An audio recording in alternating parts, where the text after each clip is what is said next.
Bem-vindo ao nosso canal YouTube com Falando Nisso de hoje. E a pergunta de Barbie da Silva. Não sou da área de psicologia, mas gosto dos seus vídeos e eu gosto de ouvir você falar YouTube. Vou continuar na medida do possível. Você poderia falar algo sobre como eu devo saber o que levar para a sessão? Tenho tanto assunto, mas nunca acerto bem o que levar e acho que acabo falando de tudo menos o que deveria. Como eu posso ser uma boa analisanda? Essa é uma pergunta muito simpática que eu acho que está presente para muitas pessoas que silenciam, né? É uma pergunta que deriva um pouco do truque no qual a psicanálise está baseada, né?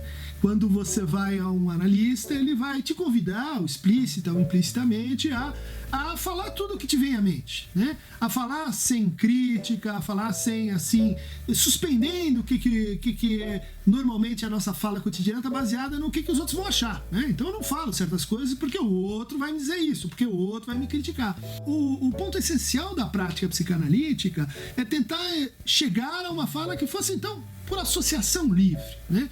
Que conseguisse ter superado esse ponto. Isso parece extremamente simples, né? Quando alguém diz isso, a gente diz, eu vou lá, então eu vou falar tudo. Afinal, estou inclusive pagando, então eu não vou mentir, eu não vou, assim, distorcer os fatos, eu não vou usar eufemismos, eu vou me colocar numa relação franca com a verdade, né? Essa atitude é muito boa, mas é que aí entra o truque. Isso não é uma questão de boa ou má vontade, né? Isso não é uma questão da gente estar, assim, de peito aberto.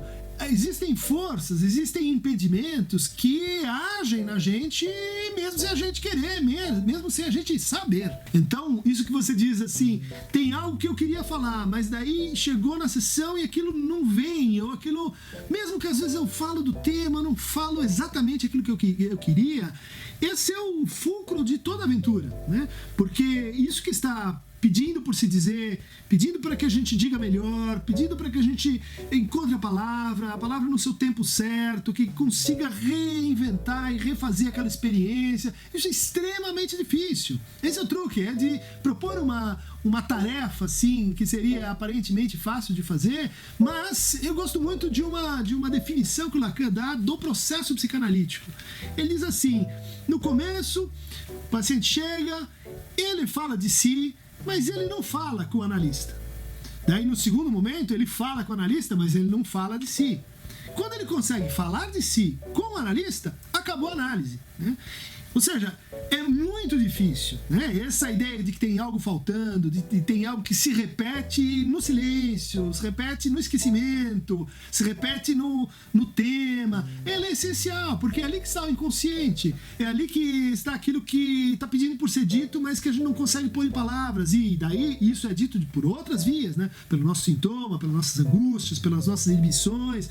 Isso vai reaparecendo e vai comandando, inclusive, a nossa relação com o psicanalista, né? Porque ele começa a representar figuras da nossa história, né? Figuras com as quais a gente não imagina que vai conversar de novo. Aquele pai falecido, aquela mãe que foi da nossa infância, aquele tio que nos tratou mal, todos esses fantasmas, eles vão ser convocados na análise. E por isso que a gente não consegue entrar no assunto e dizer, enfim, tudo.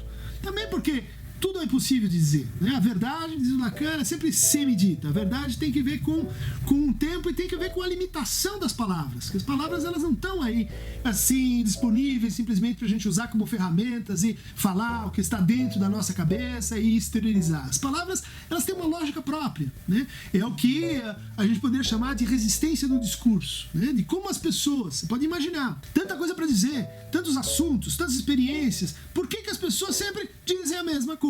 Né? Nossos amigos, nossos professores, a gente conhece as pessoas porque a gente conhece os papos, a gente conhece, enfim, aquela forma repetitiva que cada um de nós implica, cada um tende a se aderir a uma mesma repetição.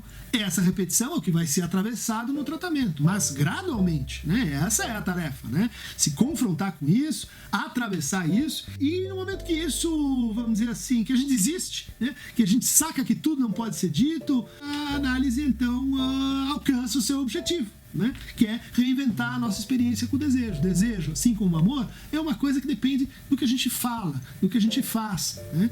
E daí tá toda a dificuldade de realizar essa ideal, né, que a gente muitas vezes tem, de ser assim um bom analisante. No fundo, um bom analisante é aquele que se preocupa com essa questão, né? É aquele que, enfim, dá as voltas em levar o seu processo analítico adiante. E também essa é a função do analista, ajudar o analisante nessa tarefa. Para receber o nosso Falando Nisso, toda quarta e domingo, inscreva-se no nosso canal YouTube. E boa sorte com a sua associação livre.